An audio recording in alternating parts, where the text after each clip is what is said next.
Today we have the poem Tithonus by Alfred Lord Tennyson. Let's think of the topic immortality. The very word immortality was something very fascinating up to the 19th century. Philosophers, religious activists, all manner of scientists, everybody was fascinated by this question of immortality. So, what is immortality? It is the continuation of the physical, spiritual, mental state of a human without death, a state that continues. So, as students, if I ask you, do you know any immortal fictional characters? You will immediately come up with vampires, with superheroes, phantoms who live on and on. And religion also has a great many characters who live on. If you take the Indian epics, you have the character Ashwatthama. Ashwatthama is cursed by Lord Krishna that for the murder that he has committed, he will have to live on in this world continuously feeling the guilt of his action. Merciful death will never come to him to release him. Then we have Count Dracula, who is continually renewing himself with the blood of his victims. He keeps drinking the blood of his victims and he is young and alive. And you have watched a great many series of vampires, and we know that the vampires are always at the age that they turned into vampires. Their age does not progress. I mean, the age does, but they look as if they are in a permanent state. Then we also have in literature like Dorian Gray, the portrait, Oscar Wilde's very famous Dorian Gray, where the portrait is growing older while the man himself remains at a particular age. So, what do you think about immortality? How would it feel to be immortal? In today's world, billionaires and millionaires, they are throwing money on so many research that would continue life, prolong life, freeze cells, renew cells, make live organisms, cloning. All of this is man's attempt to understand how to prolong life. So today in this poem we have a character who is immortal. And let us see. This poem is 76 lines. It's a long poem. The very first device that I can tell you is it's a narrative, a narration of a story. It is by Alfred Lord Tennyson, the greatest of the Victorian poets. His caliber was such that it was not seen since in the English language. He was the poet laureate in the period of Queen Victoria. And let's see, this is written in iambic pentameter. This could be called as a twin poem to his very famous Ulysses. Some of his very famous works are Ulysses, Mariana, The Lady of Shalott, and also his small poems like Eagle or Break, Break, Break. These are poems that have such immense wealth of meaning. In Tennyson's work, we can see mythology, history, fiction, fantasy, and also the Victorian era with all its prudishness on one hand, and at the same time, on the other hand, all its doubts and its preoccupation with science.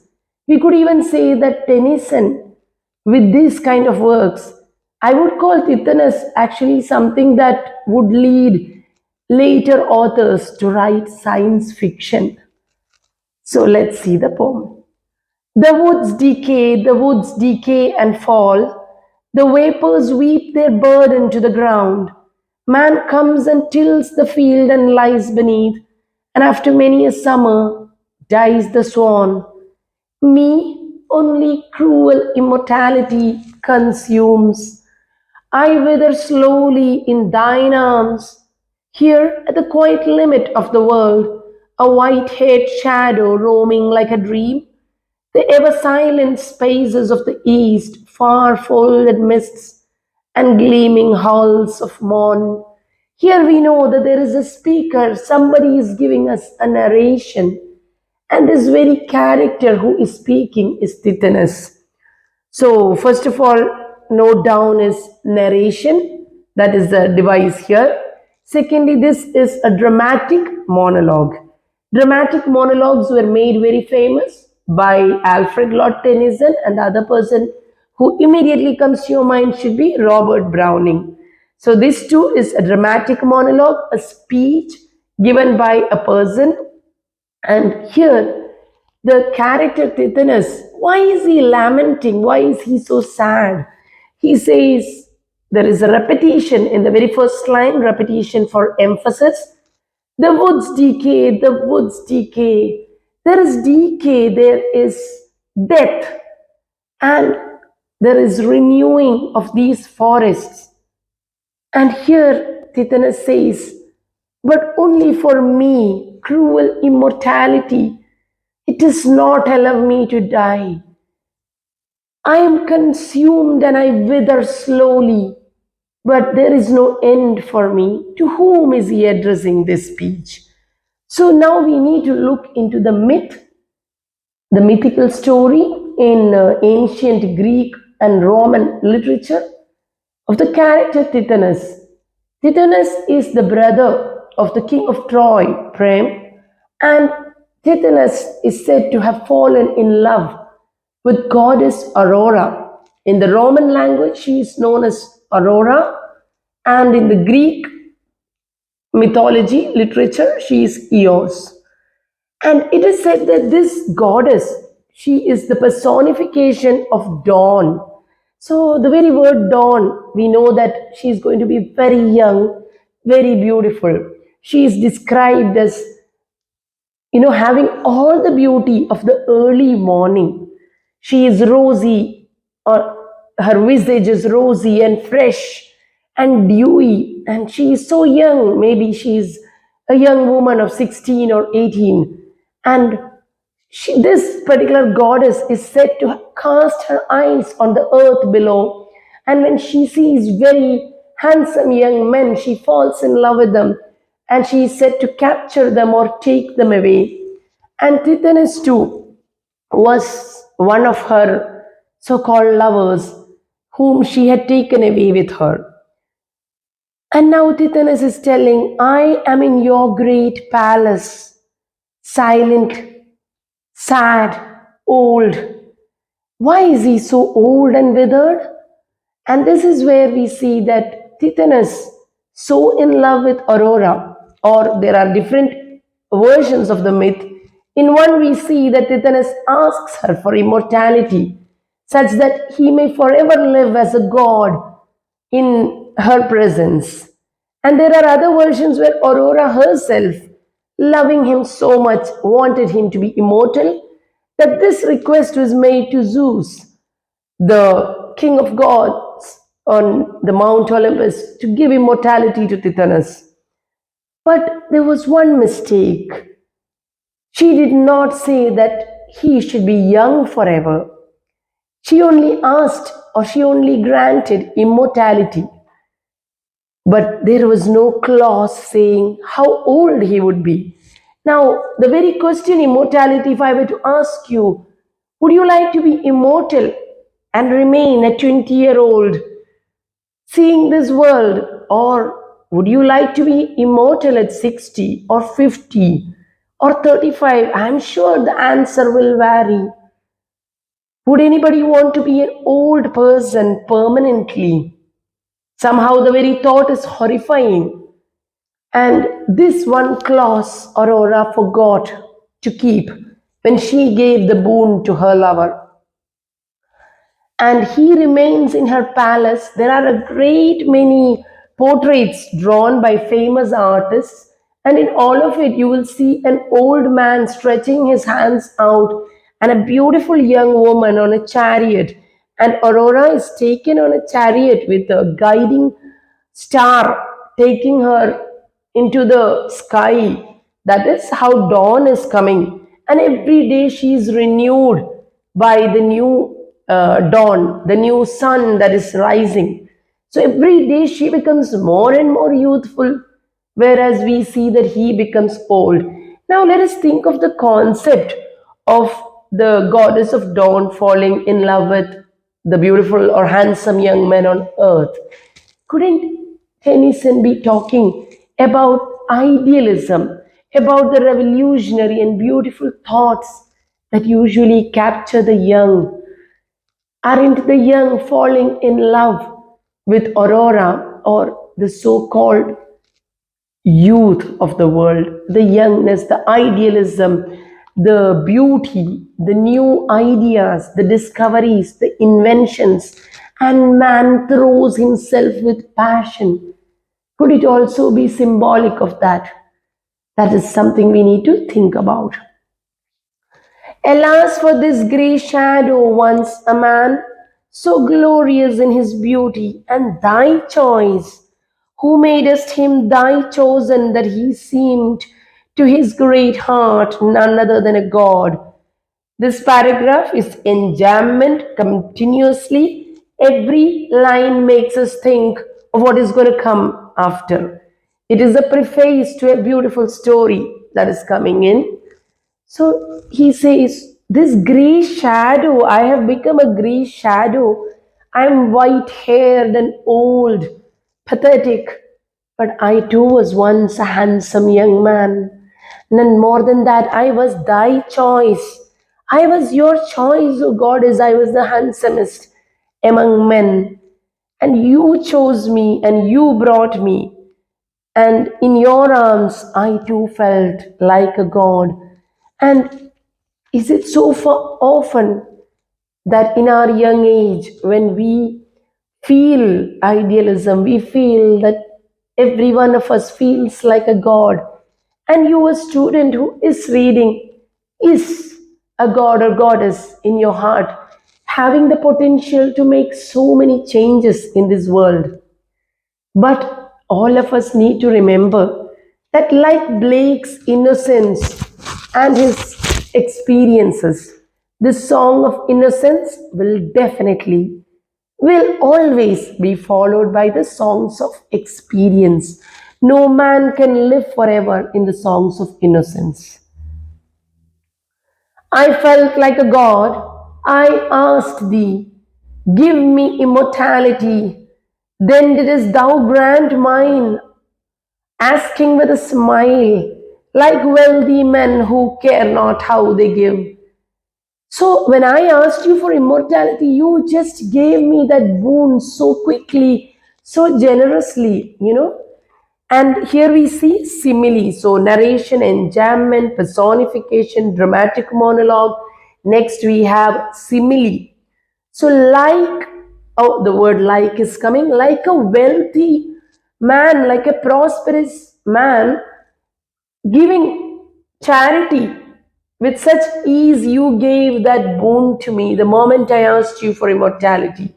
Now, this too is a double edged word. Quite often in life, we see that very prosperous, wealthy people, when somebody asks them for money or for any help, they immediately give it because for them it does not matter at all. It is something so insignificant, just a very meager thing for them. But when thoughtless generosity, is it always good? Are the consequences correct in thoughtless generosity? You could be simply giving money to fund somebody's habit of taking drugs, or you could be funding his alcoholism, his or her, degenerate habits. So, even for a wealthy man, here too is a lesson from Tennyson to not simply indulge in charity, which is meaningless. Let our charity too be thoughtful, that let us give a man a livelihood or teach him to live. Let the money go to feed those who are hungry, those who are in diseased, and never to propagate ill habits or war.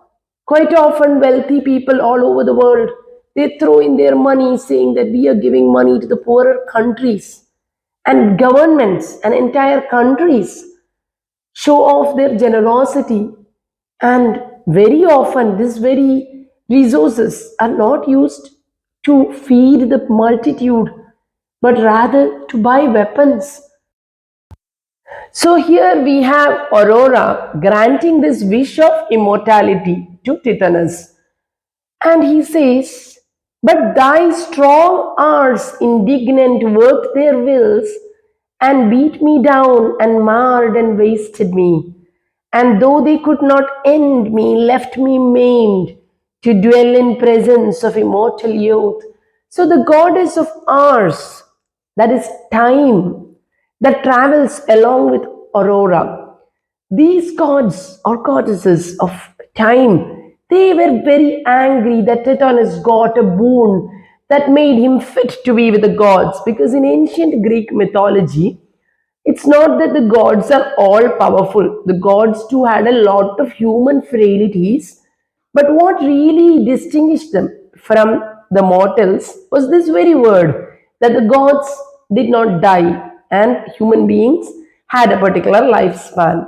So the fact that Tithonus now became immortal, this was something that made the goddess of ours or time was really angry, and they in turn they ravaged him. Time worked on his body with all the ferocity that time does on human body. We know that as people grow older, their beauty fades, the hair turns white, their very body, the cells shrinks, and old age ravages them with disease and pain. And he's saying, "Now I am a maimed old man stuck with immortal youth. And I am always in the presence of immortal youth." And you can imagine a 25-year-old handsome young man in the presence of a 20-year-old beautiful woman. And now imagine a 90-year-old in the presence of a 20-year-old woman. What is he to feel? What is he to do? How unfortunate is that combination? Rather than a boon, it feels like a curse. "And all I was in ashes, can thy love, thy beauty, make amends, though even now close over us the silver star, thy guide? Can your beauty make amends for it? By watching your beauty or your gentle smile, I can see the love in your eyes, the pity, the compassion, but will it make amends for me? No, I will still suffer this pain and this old age. And I have to remain in this castle and watch you go away every day." Most of the portraits of Aurora and Tithonus, you can see that she's moving away from him. She has a hand outstretched to him as if to pacify him. And there are also portraits drawn when Tithonus was young and handsome. And in those portraits, we see them laughing and in each other's arms, happy. So even now, as I'm speaking, the morning has come and you have to go to be the dawn over the earth. Shines in those tremulous eyes that fill with tears to hear me. Let me go, take back thy gift. Why should a man desire in any way to vary from the kindly rays of men, or pass beyond the goal of ordinance, where all should pause and is most meet for all? So now he says, "Please take back your gift. I ask you, I'm begging you, I'm entreating you. Take back this gift of immortality. I don't want to be immortal. Let me be among other men, like normal men. Let me to die, and let me be laid in this earth and that afterlife which is there for me. Let me enjoy that. Why should a man desire to be any different from the rest of the world? Why should a man desire to be different from his race? He should be one with his race. His sympathy should be with his own kind. I do not belong with you or the other gods. Let me go. Here, Tennyson, we must remember, lived in a period where scientific discoveries were coming into place. On one hand, we have Darwin and so many scientific discoveries of evolution, and there was also the raging cholera, typhus, and medicines were being discovered. So, of course, science was essential, and Tennyson, we can see that is appreciating science, the impossible things that science has made possible.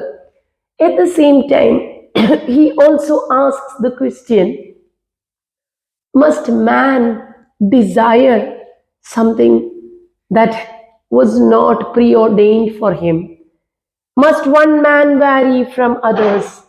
Must we give up the usual way of living, of growing up, growing older, but rather must we play with creation?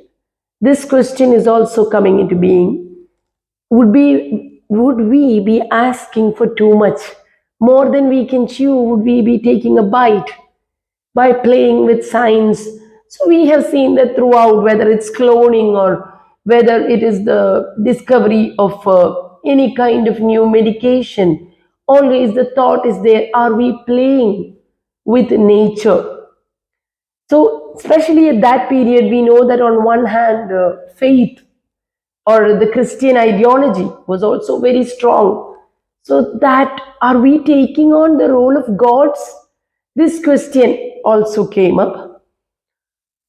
And this is written as a twin poem to Ulysses. Ulysses is a poem that all of you who are reading this poem, you definitely have to read Ulysses. In Ulysses, we see that man is being celebrated for his earthly mortal life. And the most famous words in Ulysses is to strive, to seek, to find, and not to yield. Ulysses is continually striving and seeking, and he too is portrayed as an old man, but he is mortal. And even as an old man, he says, I wish to go into that arch of enlightenment and continue seeking. And here Tennyson is talking about the passage of life unto death, where man must continually be learning. But Tithonus is now stuck. He is like a young man caught in the body of an old man, a lover, but he cannot be a wise old man. He is always a prisoner in the palace of his lover. A soft air fans the cloud apart. There comes a glimpse of the dark world where I was born. Once more the old mysterious glimmer steals from thy pure brows and thy shoulders pure, and bosom beating with heart renewed, thy cheek begins to redden through the gloom. So once again a day is occurring. I see that you are bright and beautiful and rosy and red and shining. And yet again the clouds are parting for you. And there is always the thought that Aurora now may have new lovers, and the dawn or enlightenment has now passed on to new young men. And this old age or the age of disillusionment, unless it is spent in well thought out experience, old age will be a misery. And your bosom is beating with a heart that is renewed. Thy sweet eyes brighten slowly close to mine. She comes home and she spends the night with him. And in the morning, yet again, they must look at each other and each realize that she is young and immortal and he is old and decrepit. Yet, ere yet they blind the stars, and the wild team which love thee, yearning for thy yoke, arise, and shake the darkness from their loosened manes, and beat the twilight into flakes of fire. And this very twilight, the darkening earth, suddenly becomes transformed into a rosy hue, and the chariot of hers, with those horses, their manes, The manes are loosened and they shake it away from the darkness, and that powerful glow of the dawn comes, and she sits like a queen and travels in the sky, thereby making it dawn for the whole world, making it young and new, and a new day comes forth. Lo, ever thus thou growest beautiful in silence than before. Thine answer given departest, and thy tears are on my cheek. And every day I ask you this question, can you release me? Can you send me back to earth? And before you answer, it becomes morning, and you rush away, and your tears fall on my cheek, and you travel into the sky. She is not able to answer his questions. Why wilt thou ever scare me with thy tears and make me tremble lest a saying learnt in days far off? On that dark earth be true that gods themselves cannot recall their gifts. So why do you make me tremble? Why do you scare me so much? What is so scary in my asking you to return this gift? Or can it be that, why is she so scared? Could it be that this gift cannot be taken back? And he says that, is it that saying that once I have heard of this saying that gods themselves cannot recall their gifts? Can it be true? Do you not have the power to take this away? I am becoming older and older and soon turning into ashes, into a mere croaking voice in your palace. But how long will this continue? You seem to have no answer.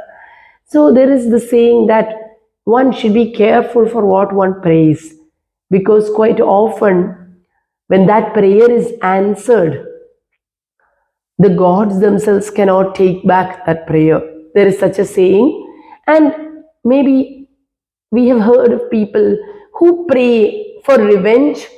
You pray to be even with somebody, to be a nuisance or an evil in someone's life.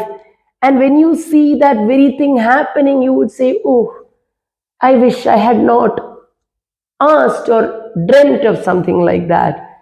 Or one who wishes too much for material gains and forgets all about, family or values, and they trample on those values and they desire or wish material gains. And when that very material gain comes to you, you might wish, oh God, had I prayed for something better, something that is eternal, not so physical and material. So, yet again, we are made to think of science as well as religion. Ay me, with what another heart in days far off, and with what other eyes I used to watch. If I be he that watched that lucid outline forming around thee, saw the dim curls kindle into sunny rings, changed with thy mystic change, and felt my blood glow with a glow that slowly crimsoned all thy presence and thy portals while I lay. So now we see the beauty of Tennyson's technique. We have to feel the beauty of his lines. A me, the repetition, the intensity. Now, whether he was writing about mythology or a philosophical poem like Break, Break, Break, all of this show or showcase his absolute talent. You need to write about the devices mentioned and the powerful quality of his language. Now, there is something in his life we could say that made him think about immortality. As a very young man, his closest friend was Arthur Hallam, whom he had met during his college years. And Arthur Hallam was the hugest impact and influence on Tennyson's life. But unfortunately, Hallam died at a very young age in his 20s. And we see that Tennyson never got over that death. For him, it was the culmination of all that was pure and beautiful in this world. He named his first son Hallam after his dear friend, and it is noted with great interest that Tennyson, on his deathbed, the last words he uttered was Hallam, Hallam, and it could have been a call to his son or also his friend. And quite often he says that I grow older and I see the miseries of this world, whereas Hallam has left it in all its purity. We could say that this thought of death, ever since Hallam passed away, death has been an important part of Tennyson's life. Then he himself died as a very old, venerable man who achieved a great many laurels in his lifetime. He was the poet laureate of the period. He continued the Victorian, the romantic tendency or their praise of nature. He celebrated Wordsworth's style like Tintern Abbey. You see the same style and that worship of nature continued, but he brought in the Victorian values into his poetry. And Queen Victoria is also said to have, after the death of her husband, she too spent a great many hours in grief, and poetry was what came to her solace. And the poems of Tennyson were very dear to her too. In the poem Memoriam, that is his longest poem, he writes and dedicates it to Hallam. And in that, we see a complete understanding of life and death. So, these are all very important and very interesting facts about Lord Tennyson. So now we see that Tithonus says, once I too was in my far off days. I remember my young days when I was on the earth and I saw you, and your lovely rosy curls were turning red because you see the dawn is becoming the morn. And this is what our character Tithonus is observing. He says that your dim curls kindled into rosy red hair, your cheeks were rosy, and you looked at me and smiled, and I fell in love with you. Glow with a glow that slowly crimsoned all, and everything around was crimson. The very words like red and crimson make us think of a sexual, sensual energy. Thy presence and thy portals while I lay, mouth, forehead, eyelids, growing dewy warm, with kisses balmier than half opening buds. And I lay back and I enjoyed your caresses and your kisses. We see a deep sensuality, an utter physical, sensual beauty is celebrated here of April, and I could hear the lips that kissed, whispering, I know not what of wild and sweet, like that strange song I heard Apollo sing, while Ilion like a mist rose into the towers, and you sang of perhaps the songs of youth, the songs of spring, of beauty, and I lay back in your kisses, in your arms, and I enjoyed that beautiful period. Now, here we see a poetic device's alliteration, strange song, and he says the song of Apollo. This very self same song could be the song that Keats Nightingale was singing, the song that came forth from Apollo's voice when Ilion Troy rose like a, misty towers rose high. So, all of Greek mythology we can see here. We can see that this is inspiration, this is imagination. And he remembers that beautiful past. But this is where Tennyson shows us the beauty of mortality. He has made us think. Death is usually a topic that none of us want to think about. We would rather leave it aside. But here, when the character is immortal and old and immortal, we see how death could be a boon. And For the old man ailing, death can come as a kind, very kind and caring master coming back to take him, his immortal soul, and leave that body to decay and go back into the earth. Yet hold me not forever in thine east. How can my nature long mix with thine? So, this is again a rhetorical question. He says, how can my nature mix with yours? You and I, we do not belong to the same. So, different themes also we can say. One, we have old age as well as youth. There is decay and renewal. And on one hand, we see the decaying old thoughts giving way for new. So in Ulysses also, he says that change is inevitable.